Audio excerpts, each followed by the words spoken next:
నమస్కారం।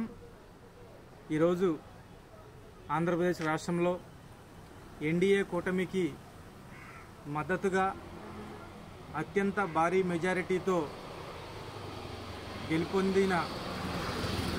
గెలిపించడానికి బాధ్యత తీసుకున్న రాష్ట్ర ప్రజలందరూ కూడా ఎంతో బాధ్యత తీసుకున్నారు। వారందరికీ రాష్ట్ర ప్రజానకానికి నా హృదయపూర్వక ధన్యవాదాలు తెలియజేస్తా ఉన్నాను।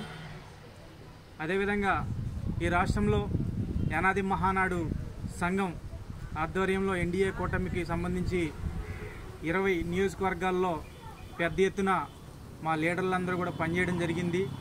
అనుకున్న రీతిలో రాష్ట్రంలో ఎన్డీఏ కూటమి గెలుపులో గిరిజనులలో యానాదులు ముఖ్య పాత్ర పోషించడం జరిగింది।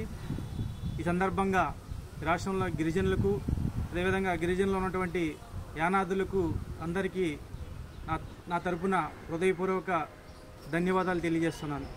అదేవిధంగా మచిలీపట్నం పార్లమెంటులో 7 నియోజకవర్గాల్లో ఉన్నటువంటి ప్రతి ఒక్క అభ్యర్థులు కూడా భారీ మెజారిటీతో గెలుపొందడం జరిగింది।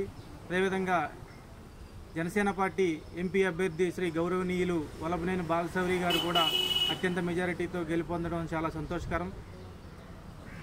దానిలో భాగంగా అవనిగడ్డ నియోజకవర్గం జనసేన పార్టీ అభ్యర్థులు గౌరవనీయులు శ్రీ మండల బుద్ధప్రసాద్ గారికి, మచిలీపట్నం అసెంబ్లీ అభ్యర్థి తెలుగుదేశం పార్టీ గౌరవనీయులు శ్రీ కొల్లు రవీంద్ర గారికి, పెడన నియోజకవర్గం గౌరవనీయులు శ్రీ కాగిత కృష్ణప్రసాద్ గారికి, గుడివేడ నియోజకవర్గం వెనిగండ్ల రాము గారికి, అదేవిధంగా పామరు నియోజకవర్గం గౌరవనీయులు శ్రీ వర్ల కుమార్ రాజా గారికి అందరికీ కూడా నా తరపున హృదయపూర్వక శుభాకాంక్షలు తెలియజేస్తున్నాను।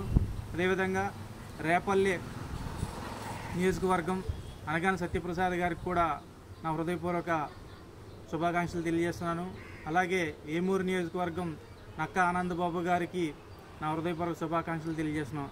అదేవిధంగా విజయవాడ పశ్చిమ నియోజకవర్గంలో ఎన్డీఏ కూటమిలో భాగంగా బీజేపీ అభ్యర్థి యలమంచిలి సుజనా చౌదరి గారికి కూడా నా హృదయపూర్వక శుభాకాంక్షలు తెలియజేస్తున్నాను।